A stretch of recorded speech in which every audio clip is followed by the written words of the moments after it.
fácil. O ambiente é muito familiar, uma sala escura, uma plateia fantástica, tem um ecrã atrás de mim. O que é que me falta? Começar o cinema.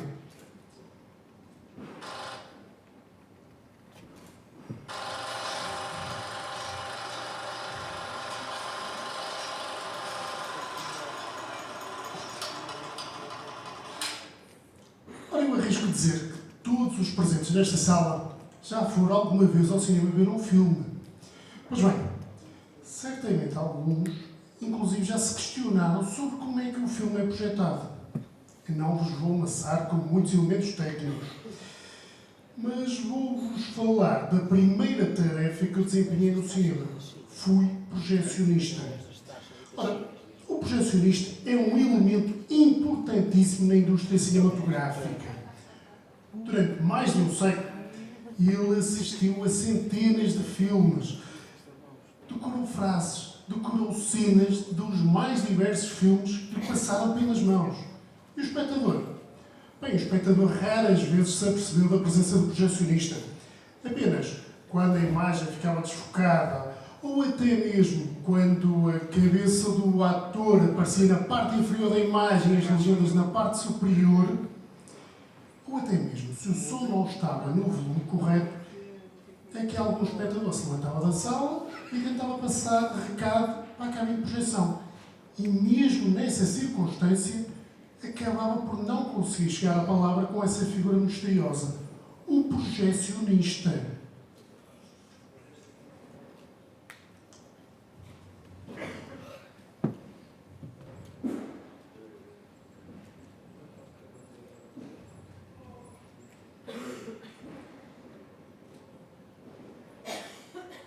Ora, quem assistiu ao belíssimo Cinema Paraíso ficou a conhecer a paixão de Alfredo pela projeção de filmes. Sentimento esse que acabou por transmitir a Toto.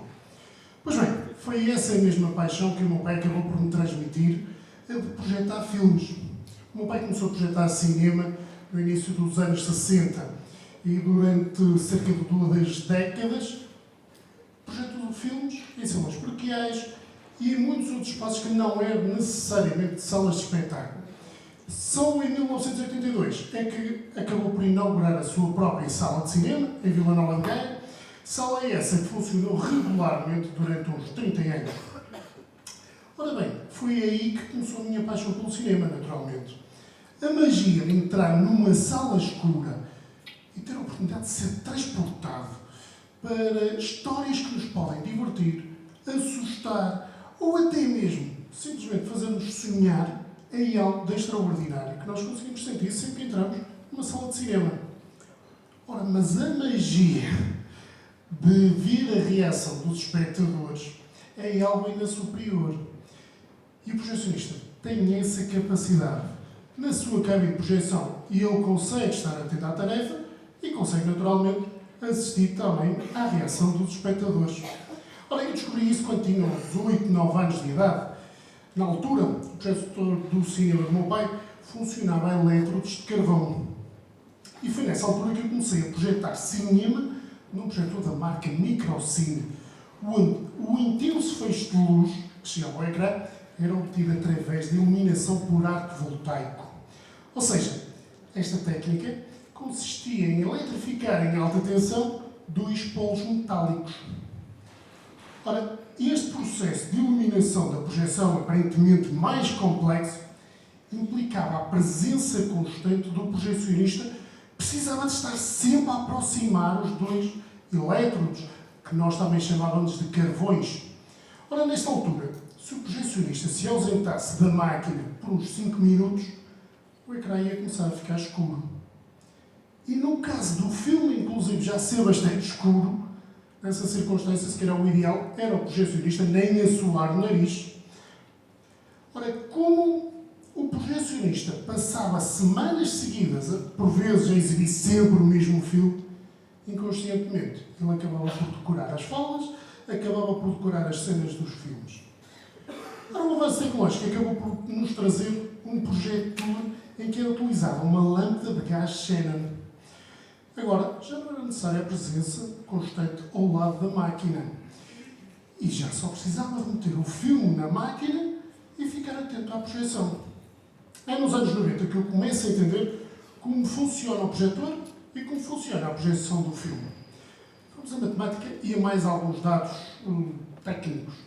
O projetor de cinema realiza o movimento e a obturação do filme. Ora, por segundo, passam 24 imagens pelo obturador do projetor. Faço esta referência porque a imagem de filme, o filme convencional, habitual, é 35 mm, sensivelmente isto. Ora, para meia hora de filme, precisa-se de cerca de 1000 metros de película. Como já começam a concluir, um filme com uma duração média de hora e meia precisava-se de 3 km de fita. É mesmo muita fita. Isto para transportar as cópias de película, para facilitar o transporte, os filmes vinham separados em rolo. Habitualmente um filme tinha entre 5 e 6 rolos, que o projecionista tinha a função de os ordenar e montá-los numa só bobina, no caso de não haver intervalo, ou então em 2 bobinas, no caso de haver intervalo. Para vos dar um exemplo prático. O filme Titanic de James Cameron tinha 10 rolos. Como alguns cinemas apenas dispunham de bobinas e projetores que comportavam 1800 metros de película de cada vez, isso implicava que os quase 5340 metros de fita que tem o Titanic tinham de ser separados em 3 rolos, ou em 3 bobinas, originando 2 intervalos em cada sessão. Ora, facilmente um projecionista distraído cometia erros. Podia trocar a localização de uma parte do filme. Eu recordo-me de assistir a uma sessão do Apocalipse Now Redux, Francis Ford Coppola, que eu sabia que o filme tinha e tem 3 horas e 20. E ao fim de 3 horas terminou a sessão. Pois bem, fui falar com o projecionista. E queixei. Chegamos à conclusão que ele se tinha esquecido de incluir uma parte do filme. Ora, era igualmente muito fácil trocar uma parte da ordem de edição do realizador. Se a cópia era nova, os rolos chegavam aos cinemas vindos diretamente do laboratório, com pontas de película, tal como esta que acabamos de assistir, este countdown, a proteger o início e o final do rolo. Já agora, eu espero que vocês nunca tenham visto isto numa sala de cinema durante uma projeção comercial. Seria mau sinal, seria sinal que o projecionista tinha feito um mau trabalho. Ora, no entanto, se a cópia já era utilizada, já era usada, já vinha de outras salas, podiam as indicações acabar por trair o projecionista desatento. Isto existia uma espécie de protocolo universal, ainda existe, em que as pontas de proteção do rolo incluem o primeiro ou o último fotograma de cada parte. Quando muito, o espectador mais atento acaba por sentir aquele pequeno saltinho na ação ou na imagem, apenas porque faltam fotogramas. Ora, em cópias de arquivo, ou até mesmo de cinemateca, não é permitido cortar película. E nessas circunstâncias, o que acontece? Exibe-se rolo a rolo, recorrendo a isso, a 2 projetores. Os últimos 25 anos trouxeram muitas novidades na cabine de projeção.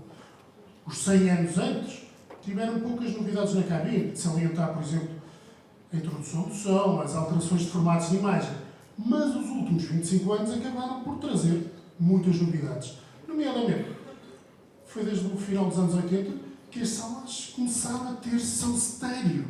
E alguns cinemas tiveram que se adaptar para essa circunstância.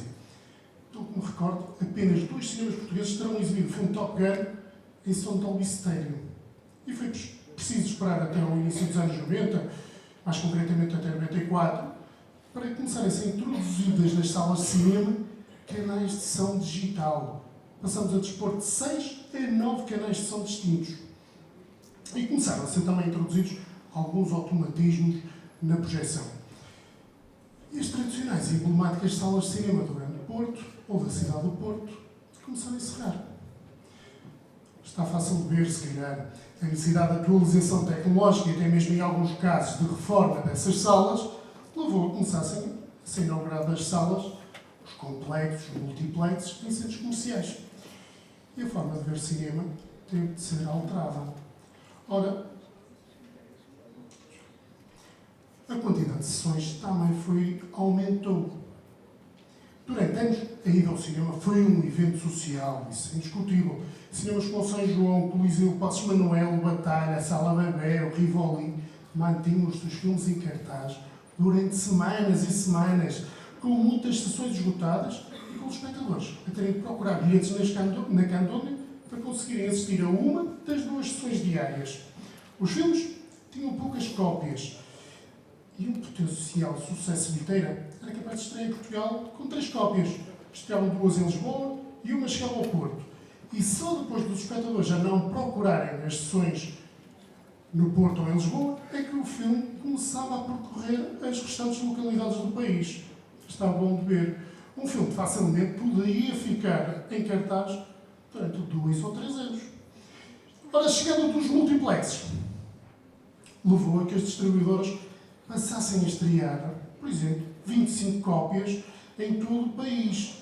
E com a avançada abertura dos multiplexes, o mesmo filme passou a estrear, por exemplo, em simultâneo em 75 salas. Mais uma vez, objetivo comercial e as distribuidoras passaram a pretender o resultado imediato das bilheteiras dos cinemas.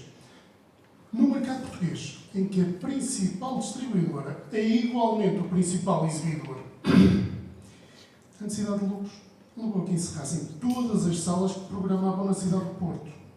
Encerramento esse que levou a que o Porto ficasse sem as tradicionais salas de cinema. E os espectadores portugueses tiveram a necessidade de mudar os hábitos de consumo e passaram a ver cinema em centros comerciais. Sobre os projecionistas, as contas são fáceis de fazer. Se nos anos 60, 70, 80 o Porto precisava de uns 20, 30, 40 projecionistas, para além das salas que eu já mencionei, funcionavam ainda os Lumière, o Foco, o Pedro Sem, o Charlot, o Stop, o Nunaus, o Cinema do Terço, e sem esquecer as salas dedicadas ao cinema pornográfico, como os Ludinins, o Sá da Bandeira. A chegada dos multiplexes permitiu, por exemplo, 3 projecionistas que conseguissem quase em simultâneo preparar 20 salas ou 20 ecrãs. O mesmo se passou com os arrumadores e, naturalmente, com as pessoas das bilheteiras. Chegaram as pipocas às salas de cinema do Grande Porto. E de cinemas, passamos a ter salas de cinema. Os multiplexes enfrentaram recentemente um novo desafio de adaptação tecnológica. Portugal passou a não utilizar cópias em película e as salas de cinema tiveram a necessidade de mudarem os tradicionais projetores de 35mm para os novíssimos projetores de cinema digital. Ora bem, a grande maioria das salas poderá ter sido renovada ao abrigo de acordos com os distribuidores norte-americanos, o que em boa parte é capaz de explicar a enorme quantidade de filmes de Hollywood que encontramos em cartaz. No entanto, as salas de cinema que não conseguiram fazer esse tipo de acordo, ou então simplesmente se recusarem a entregar a sala às grandes distribuidoras norte-americanas, foram obrigadas a encerrar. Tudo porque ficaram sem os filmes. E tal como a película, também os projecionistas têm extinção. Agora, as salas de cinema não precisam de uma pessoa que perceba de película ou de filmes. Precisam apenas de alguém que saiba copiar um ficheiro digital para um servidor. Depois, a programação informática faz praticamente todo o resto. A imagem não vai desfocar, não vai ficar desenquadrada. A atenção do projecionista está agora virada para saber se tem os códigos corretos para poder arrancar a sessão em digital cinema. Ora, o cinema digital, indiscutivelmente, veio simplificar todo o trabalho na cabine de projeção. Veio baixar custos no transporte das cópias dos filmes, a duplicação das cópias ficou muito mais barata e muitos mais realizadores passaram a estrear os seus filmes nas salas de cinema. No entanto, realizadores como Christopher Nolan, James Gray, Quentin Tarantino, Steven Spielberg, entre muitos outros, recusam-se a abandonar a qualidade da película e têm-se submetido a intensos braços de ferro com produtores, com distribuidores e com exibidores. Isto porque eles pretendem que os seus filmes sejam rodados em película e depois sejam também exibidos em película. As razões são sempre as mesmas. Em relação ao cinema digital, a película continua a ter qualidade superior. Tem uma imagem muito mais nítida, tem uma maior clareza na ampliação. Exemplo recente, Christopher Nolan exigiu que o Interstellar fosse exibido em película. Isso aconteceu nos Estados Unidos e em muitos outros países. Em Portugal, as mais de 90 salas que estrearam o filme estrear ou não em cinema digital. O cinema digital é mesmo simplificar muitos processos de fazer e exibir cinema. Mas, independentemente se o filme é projetado em película ou a partir de um fecheiro digital, o importante é que vocês vejam o cinema no cinema. Depende de vocês que o projecionista continue a trabalhar. Os anos mais recentes trouxeram outras formas de ver cinema. Isso todos nós não temos, nenhum de nós tem dúvidas. Mas lembrem-se que a cada download ilegal de um filme que alguém possa fazer, o projecionista não vai trabalhar. Porquê? Não tem espectadores. E fica muito mais complicado continuar a fazer cinema. Muito boa noite e obrigado.